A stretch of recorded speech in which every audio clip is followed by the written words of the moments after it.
Voice Tyler is back with the last of the 3 pre-reboot Mortal Kombat games with Armageddon. The last one of the PS2 era, because 2 years later they do Mortal Kombat vs. DC Universe.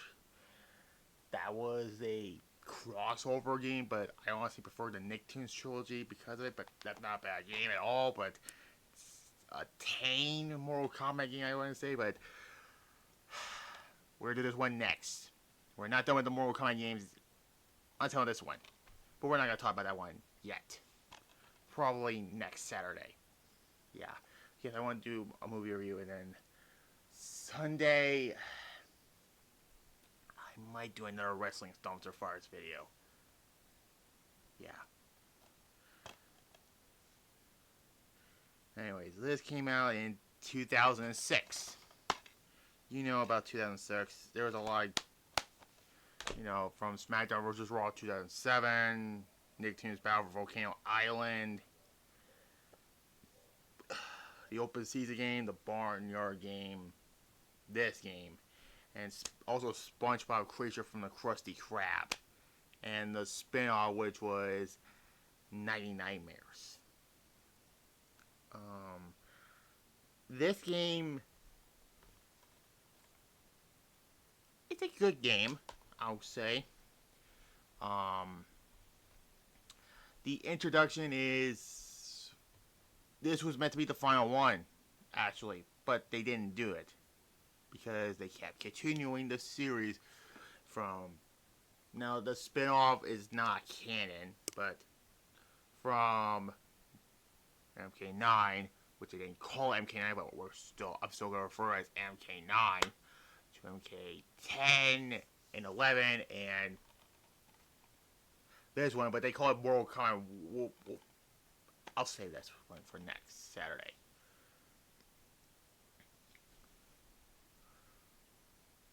But yeah, there's this giant pyramid that comes in the introduction, and Shang Tsung meets Zombie Liu Kang, but also I had to look up who this Dragon King character is.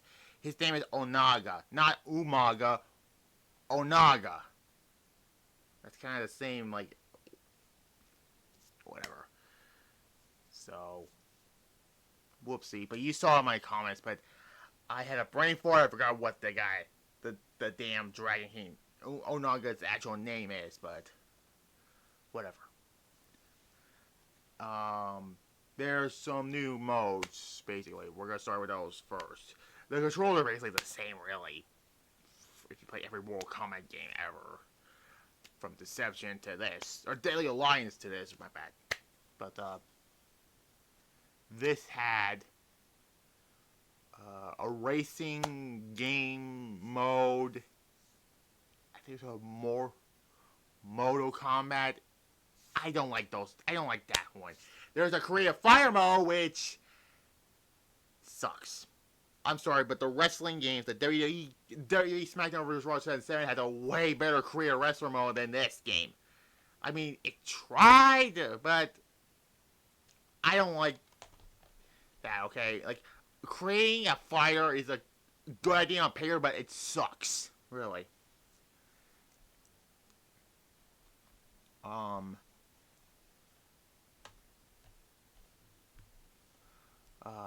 What else? There's a fatality, you can create your own fatality, which I hate that, really. I don't like the idea of creating your own fatality, basically. There's also the roster, which is the largest roster, I think, in a Mortal Kombat game, which includes some of these characters like Liu Kang as a zombie. I don't like him as a zombie, I'm sorry. I think he was way better as a fire thunder god to Johnny Cage, Shang Tsung, Blaze, who's a final boss in the game, really, to others. The latter arcade mode is basically that, but instead of, this is the worst thing about this game, really. If you complete as anybody, you don't get pictures of the character. No, you only get them doing some training montage on the top of the pyramid. It's, yeah. And then we get to the conquest mode. It's different from the last one. This one you have to go from start to finish without getting killed. You play as Taven, I believe, and the other brother is Dagon, who is the villain of this story. Taven is the character you go through the entire conquest mode as. You have to fight through everybody and get some power-ups.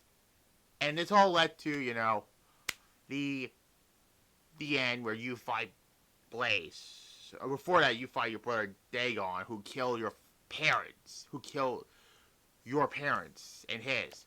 Yeah. I'm getting some Undertaker Kane vibes from the story. Basically, because, you know, the whole story of Kane and Undertaker's parents were dead in a mental institution or something.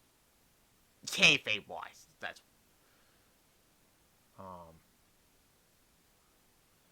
and then you fight Blaze and you win. That's how the story ends. And how did the story actually end? Well,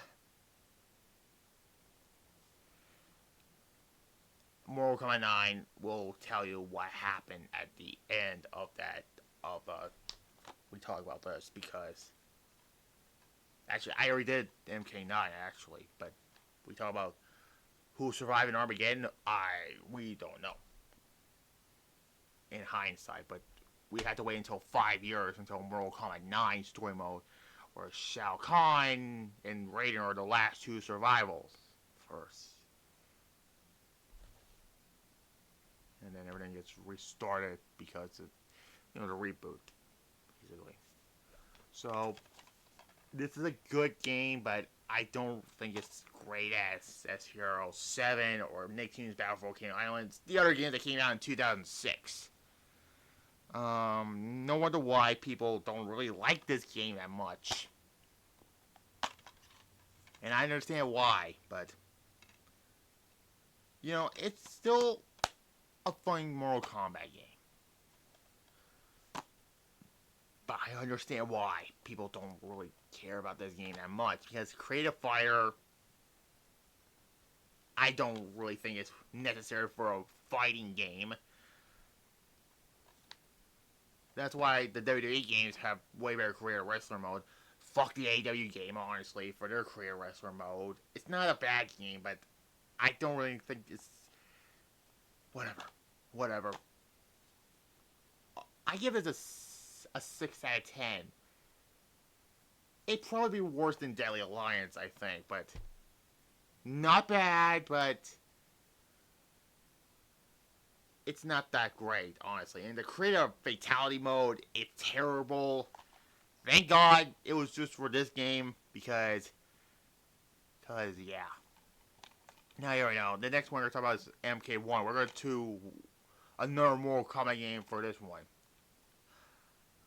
This is the first PS5 game review we're going to talk about also, because a few weeks ago I got my PS5, and this was one of the games I got. So, yeah, we're going to talk about this one next Saturday, okay? Next Saturday, because Sunday I'll get back to the Dumpster Fires video, and then Saturday will be the one with the ducks, that movie review. I forgot what it was called again. Whatever. Like this video, comment below, subscribe to this channel here, and tomorrow will be Showdown episode 31, the Fallout from Deception. And then Thursday on my secondary channel, Money in the Bank 2014. So subscribe and click the notification bell on that one. And also click the notification bell on this one also. So, there. Goodbye.